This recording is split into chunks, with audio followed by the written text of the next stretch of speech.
Yeah, want. I'm deaf already. Cancio. I thought we're not recording me right now. I'm fat and ugly. Man. At least give me a hat, dog. You're gorgeous. I'm gonna get you a hat.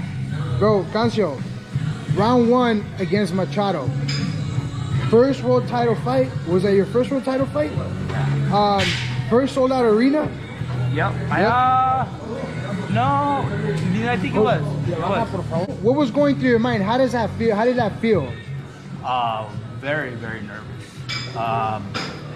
I couldn't stop shaking in the dressing room. And then when I went out into the, yeah, that was my first sold out arena. So it was fucking crazy. Oh, my bad. It's all right. It was crazy.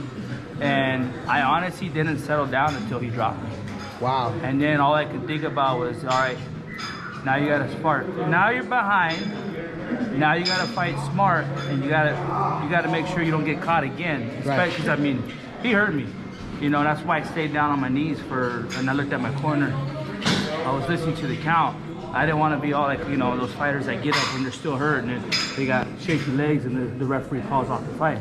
I knew I was hurt, so I stayed on the floor, got my composure and got up. But yeah, after that, it just clicked. All right, you're in a fucking fight and there's a possibility of you getting stopped right now if you don't get your shit together. And then from then on, I was like, all right, cool. Okay, so round 2, it was up in the air. I think you had round 2 definitely. The guys that were commentating first out, they probably should they should probably get another job, bro. Yeah, no, I ruined their plans. You know, he was supposed to have another world title fight at the New York for the Puerto Rican Day Parade, yeah, Puerto Rican Day Parade. So they had a lot of plans. They were already looking past me. Yeah. So round 3 comes around, and you rock Machado's world, and you had him backpedaling the whole time. Is it safe to say that, you know, Cancio is the type of fighter that will eat 2 to deliver 1? I don't want to be one of those fighters, but I mean, I'll eat 2 to grab that 1. Yeah. Yeah, and then definitely But for the Machado fight, once I started landing the check hook over his jab, I stopped him. He would throw the jab and I would throw the check hook, and I was throwing combinations, and he was just backpedaling. Yeah, that's exactly what I have here, man. I was dissecting that fight again today, and I even told you when you were warming up, you got one of the sneakiest left hooks that there is in the 130-pound division. And a lot of people don't know, but whenever I was in Blythe, my main sparring partner was a southpaw.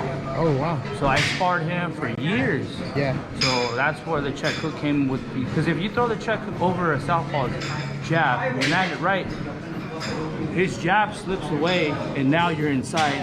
You can throw the uppercut, you can throw the right. You're in position, but you gotta land it right. Right. But yeah, no, after, and then his body, I knew I was gonna go to the body. That's all we kept working on. We were ripping through the body shield, the donut, and his body was open. He likes to hold his hands high. Real high. And then, bah, bah. Dang. And that's what it was. I mean, we broke him down. I was surprised that the fight was over in 4 rounds. Dude, me too. Especially, you know, he is a world champion. I landed it, boom. But then the other hooks, those are the ones that were fucking like, oh, throwing everything into it. Veins popping out and everything, you know, so I was... Yeah, so not a lot of people know this, but you happen to work a full-time job. You get your road work in before you go to work, and then you start your day. What is that like, man? How is it like to juggle both having a full-time job, being a full-time dad and a husband to your wife, and still having time to come to the gym and work out, man? It's definitely tiring. Yeah. But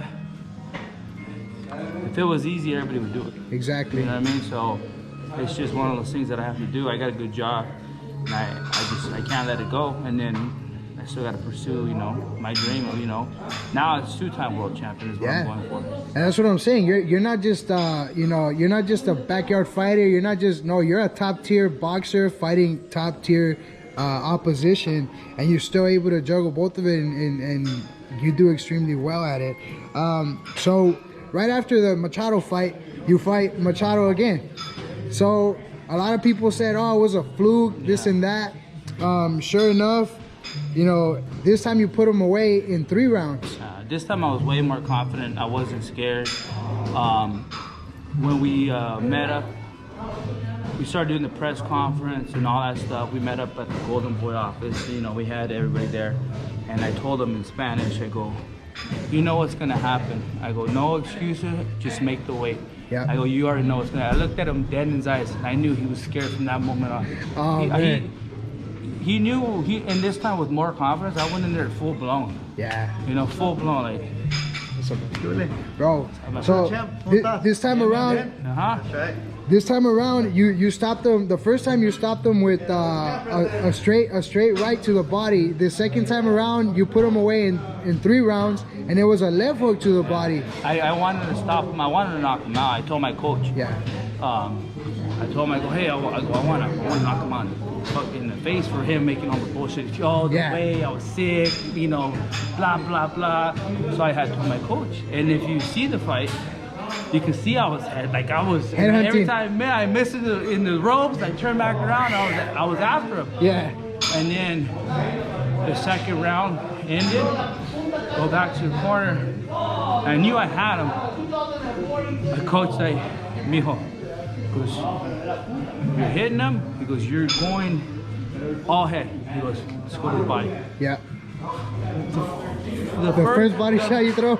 Boom! But he was already done. He knew that, man. Because in the first round, he came out real sharp. But I came out real sharp too. He came out, man, he does hit hard. He has a thump. And it's kind of crazy, you know, he's got long arms and stuff, so, but settle down. He's all right, you know.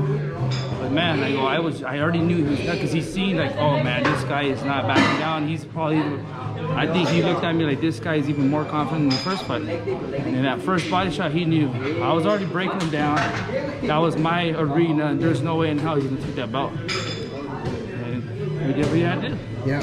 So, what fight was more satisfying? Was it the first one? The first one, right? Still gives me goosebumps when I think about it. Like, I can't believe I accomplished my dream. Like, it turned pro when I was 17. Fought for world title at 30.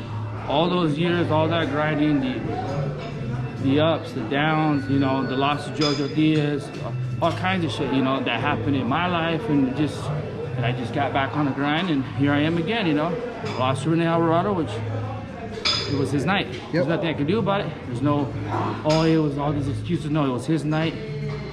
I fought him twice. The first night was mine. The second night was his. There's nothing, you know, I give him a lot of respect for grinding his way. He's like me. He was grinding. You know, he's got 10 losses, but now he's got, I think, 12 or 13. Right. So, you know, it is what it is. And now I'm back in the gym, and hopefully 2-time world champ in the future. Yeah, definitely, for sure. 2-time world champ. One of these quotes, I was doing some homework on you, and one of these interviews that you had right before the second Machado fight, you said, and I quote, I just have to do it. It's from my family. Yeah. And that's just it, you know, but this time, I just have to do it for myself. Now, you know, I was able to buy my family a house. We moved down here to La Quinta. You know, I'm with Coach Marcos Caballero. Of course, Coach Hod's still going to be in my corner as a second, but he lives in Ventura. Yep. But he's still going to be involved in my camps, you know. And we're just going to hopefully make another good run at it, you know. So this time, this is for me. Like, I could retire, you know. I was a world champion. I defended it and all that. Bought a house, but it's like, I don't want to yet. Yeah. I want 2 more years. I'm 33. By the time I told my family I won't fly past 35. Right. I don't want to, but you never know. What if I'm still going, and let's say I didn't do capture the belt like I planned to, then if we still have it, why not keep going? Right, because you never know. You could peak at 34. You could peak at 34. You never know, man. Look at Manuel Marquez. That's what I'm saying, man. Look at all, even I was just thinking about him, Orlando Salido. Yeah, City Salido. Same thing. Yeah. Look at he gave Lomachenko his first loss. Yep. And he was already, you know, they thought he was done, you know, but no, he just kept going, kept winning and shit. So you know, you never know. Just gonna take it day by day, fight by fight. Yep.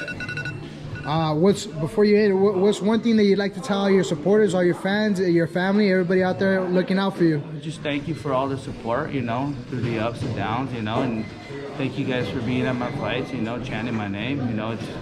It really does give a fighter goosebumps whenever you go, you know, come out from that dressing room like that and have fans like that, you know. And like I said, like I tell people all the time, I'm from a small town, just a kid with a big dream, and you know I accomplished it. And, you know, I just appreciate everybody that has been on this journey with me and that have stuck by me. You know, so we'll see what happens, and you know we're just getting in shape, and we'll see when our next fight is. Hopefully March, beginning of April. That's what I'm hoping for. All right, man. Thanks a lot. Appreciate your time, man.